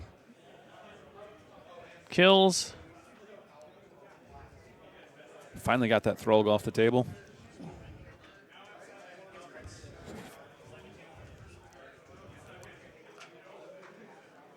Now you have to kill him because you just slammed him. Slammed him back into the zone.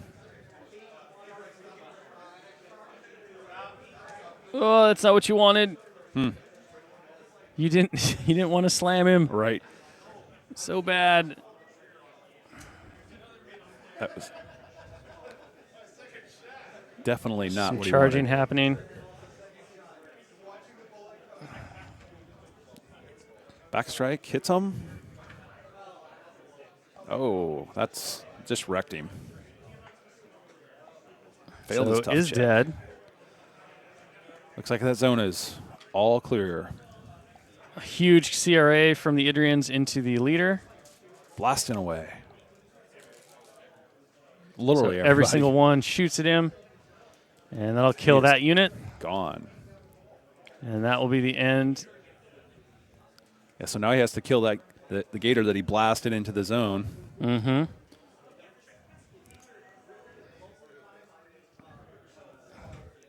So takes a free strike.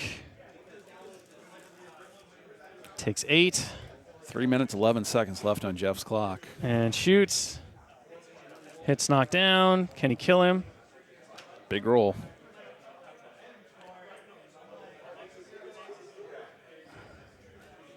And Gator still alive. Yeah, still up. Looks like he's got 3 or 4 boxes left. Oh! And that is the end of the turn. Oh. Does it look like Jeff's going to score 1 this turn?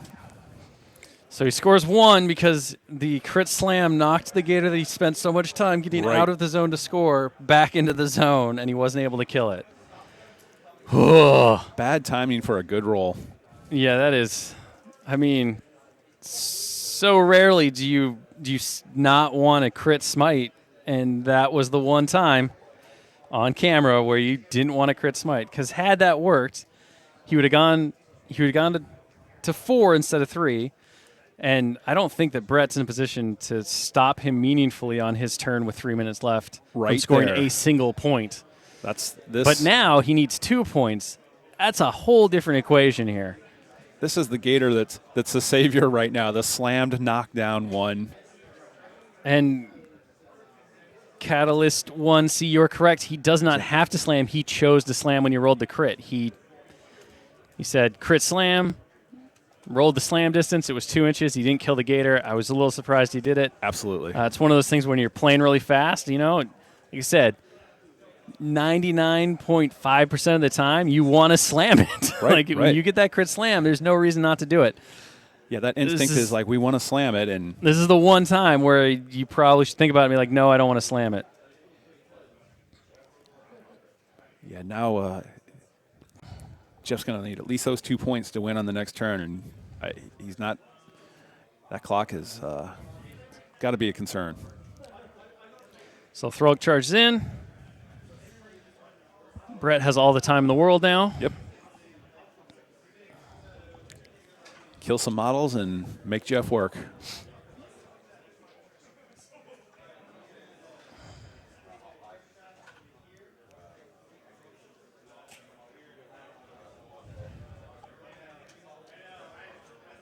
All right, so Throg getting some work done.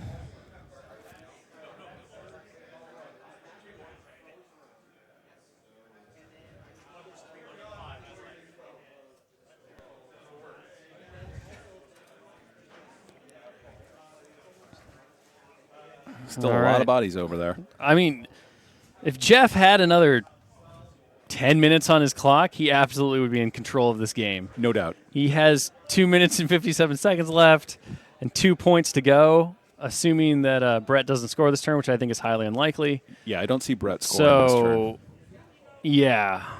If Brett can score this turn, that's the game. But I don't really see a great maybe in the center zone. Yes, possibly. Maybe. He still has the Throg there and Iana and Holt. He's got the Wrestler who can destroy that Definitely. gun.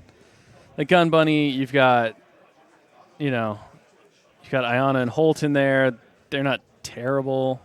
It's like a Spectral Lash is going at Holt. That can pull him Hits. forward. Oh, no, And just kills killed him.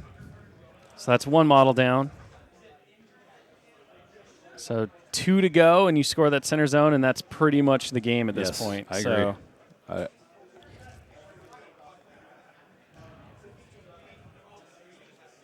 So number 6 Gun Bunny is taking 5 damage. Oh, it looks like there's 2 actually, because that other blaster is towing both zones. Yes, he is. So a little bit harder, not impossible though. When you're looking at all of the Yeah, the Wrestler could probably handle that. Wrestler will kill 1. Maybe the Bone Swarm might be able. I don't know if the Bone Swarm has many corpse tokens left on it though.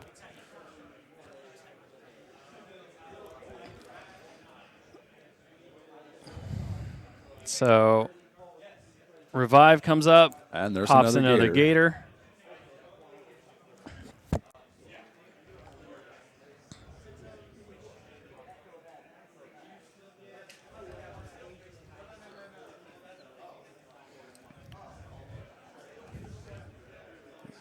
It's like he moved him over into that top zone.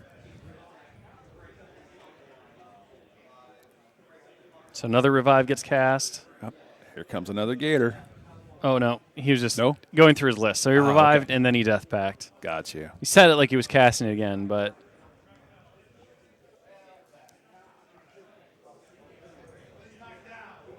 So Bull Snapper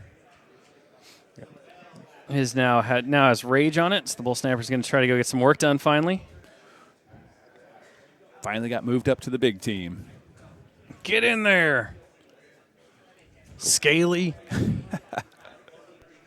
It's your moment. So hits, POW 15.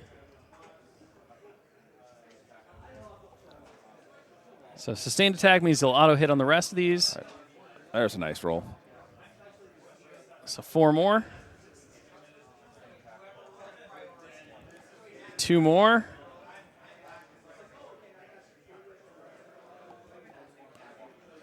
Not enough. So Born Swarm enters the zone. It's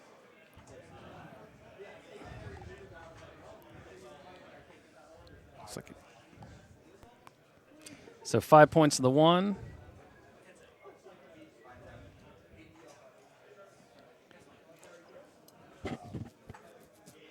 So fails to do any damage on its second attack. Buys the third attack. hits it. Does 2 points to the 5. 2 more damage. See, there's about 6 points left on that blaster. 2 more points. 4 points left. Just won't go away. They're tenacious.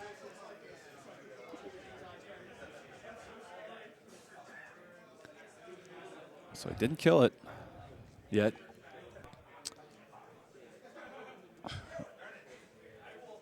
So the Witch Doctor now is going to Death Strike on the Gator, do a POW 16 on Ayana, which will kill her. If he hits her.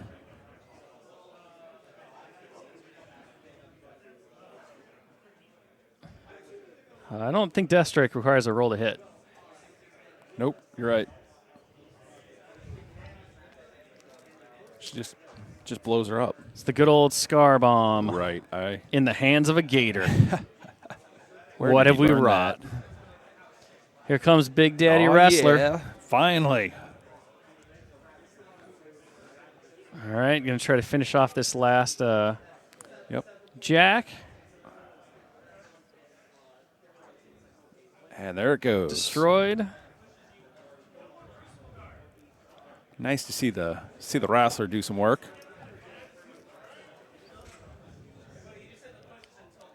All right. What's left to go here? The cauldron's gone. I think this is the green gators that are left. Yes, the Green Gators still need to activate. Orange gators are going. Yep. So just the 2 gator units. It's going to advance over. Going to go after the gun bunnies again. And have to. I mean, he's Yeah. got to clear that center zone. No doubt. Looks like they're both going on the same one to clear that zone.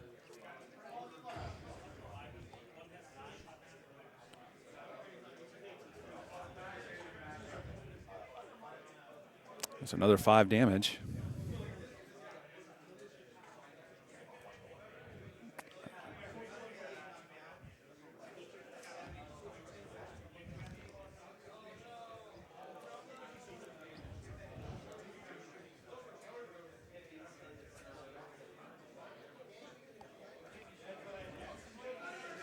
So charge attack. Here come the green guys. Here they come.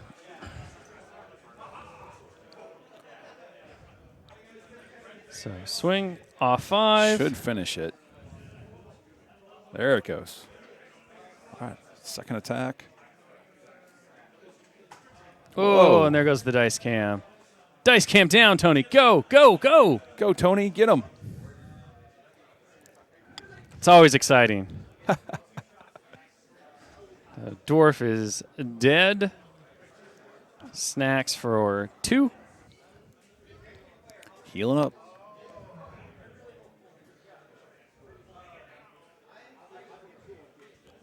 And that will be the end of Brett's turn. Tony's now messing with the cameras again. Over to Jeff with 2 minutes and 50 seconds left, and it is ticking down. So Bulldoze gets cast. Unstoppable Force. Going to push him out of the zone. Yep, no point scored for Brett. Right. So Bulldoze lets him take that south zone right now. That'll give him 1. So he He's needs got to get 2. one more zone to wrap things up. So Throg dies. Bulldoze here.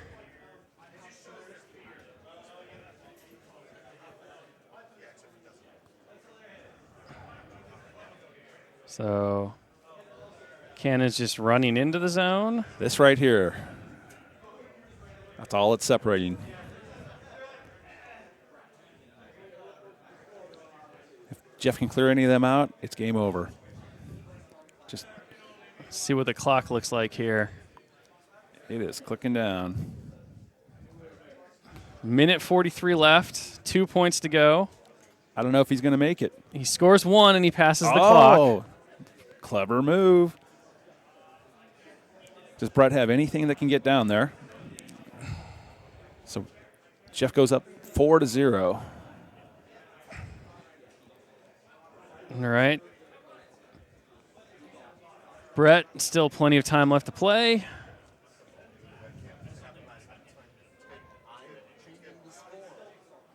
Jeff kind of telling Brett he didn't think in a minute 40 he was going to be able to figure out the Bulldoze angles. Right. So Played it safe. he went for the 1, figured now you got to deal with, filling all the zones again, and you have to meaningfully contest because all he needs is 1 now. And Brett has time. So Again, we're when back Tony's to back after his technical difficulty fixing. He'll update the score to 4-0. And then, of course, the other big thing here is that Jeff has to stop Brett from scoring a point on his turn, Right. which is why he flooded that center zone with Everything. I believe Hammerfall, or were they Idrians? I'm not sure. They were Idrians.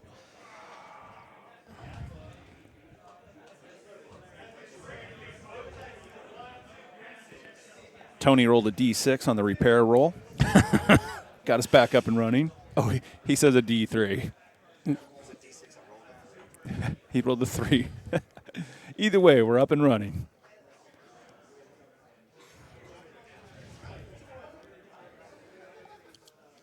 So Brett now having to take his time to figure this one out. He's got to score this turn, or he has to meaningfully contest. Right. No scoring, no contesting, it's over. I think it's really the scoring at this point. I don't, with the amount of models he has left, I don't see any way to meaningfully contest the 2 zones he needs to. Yeah, it looks like he just has the 1 model left down here that might be able to contest his own. Up here, Yeah, I don't know. The snapper definitely could contest. Maybe the bone swarm could run into contest, but the bone swarm only has 4 boxes, so we've raged both the bone swarm and the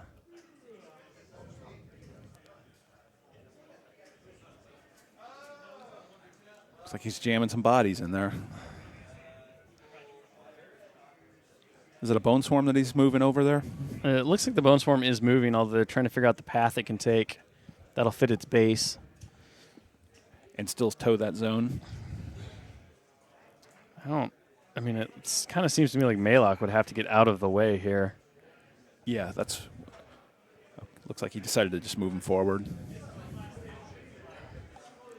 So I think our round clicker apparently has not gone up either because of technical difficulty fixing Tony.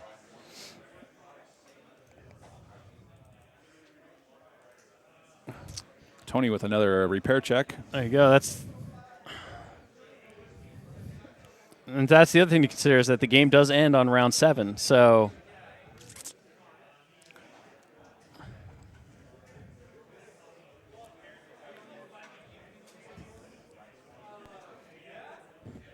And as experienced as Jeff is, he's probably aware of that and knows that he could win it that way also. So 7 minutes left for Brett. His clock is now definitely very live. Right. Especially when you have 2 different, you have three things you're contending with at this point. You're contending with your clock because you're under 10. Right. You're contending with the fact that you can't let your opponent score 5, so you can't let him score 1 more next turn unless you score. And you're round 6. And you're at round 6. So comfortable position quickly slipped into a, I'm in trouble. a moderately troublesome position where I'm sure a player of Brett's caliber can figure something out here. I was going to say that. I if anybody can pull this off, Brett can still come up with it.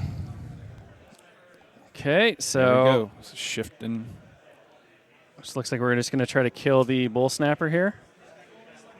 If he kills the bull snapper, that's the end.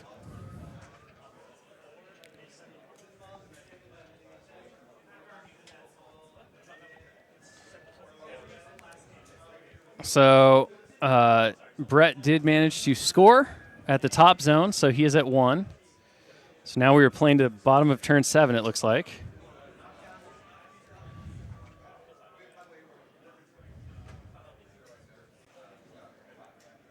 Minute 12 left for Jeff.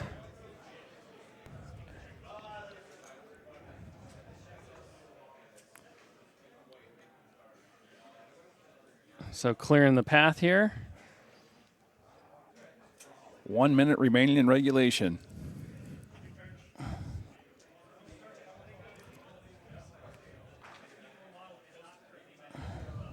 So manages to kill the bull snapper. Just get some stuff in the zone and end your turn, Jeff. End your turn. Oh, my gosh. It's so much time. So much time. So we're playing to turn 7 now. That's the game plan. You have to have time left on your clock, though, Jeff. 36 seconds left. Clicks over. Woo!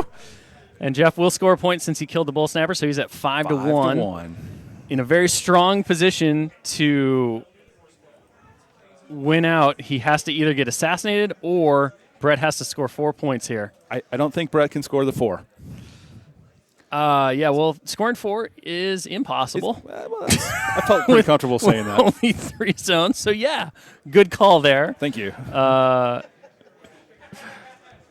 That is the kind of excellent commentary that we bring you on for. That's what I'm here for.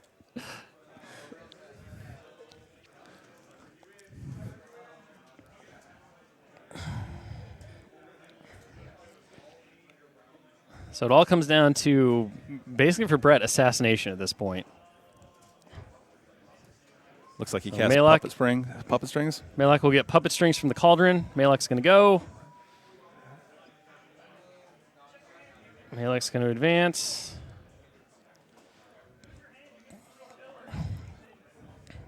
So we're setting up a spray here. Yep. Probably Venom. Yep. Looks like he's casting Venom.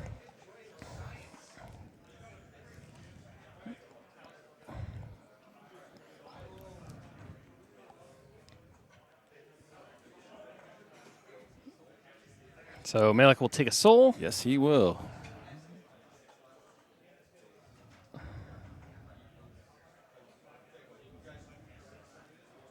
All right. Here comes another Venom, it looks like. Right. This is number 2 or number 3? Number 2. Looks like he hits both of them.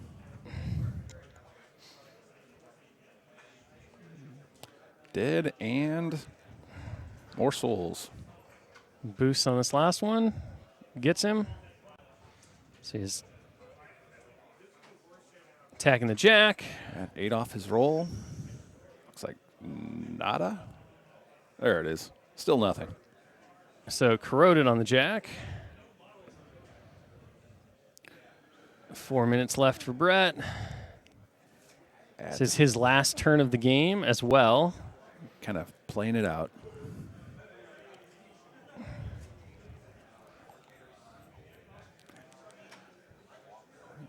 Looks like he's moving the.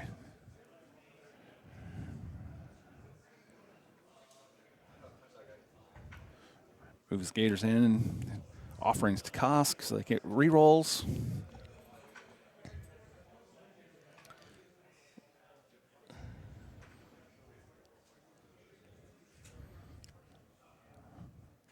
Brett running low on time also, but at this point, I don't think it matters. I mean, he's got 3 minutes 20 seconds to play the rest of this game. Rest of his That's game. especially where it is. So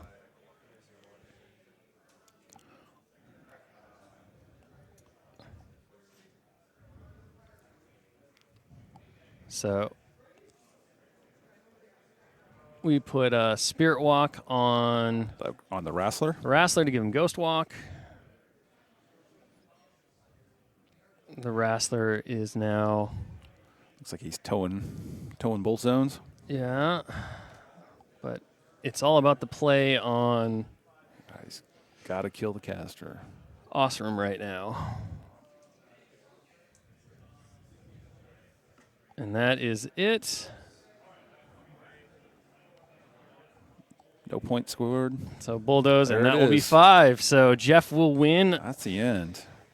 going up by 5, 6-1 What a game. in a game that ends with like no time left. Less than 30 seconds left. So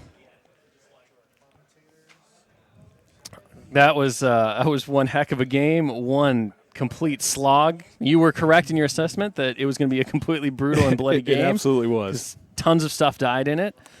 So stick with us as we come back for the finals, which will be Jaden versus Jeff. Yeah. Trollbloods versus Another good Mercs. game. It should be an amazing one. be So good. join us here shortly as we get ready and set to close out Masters.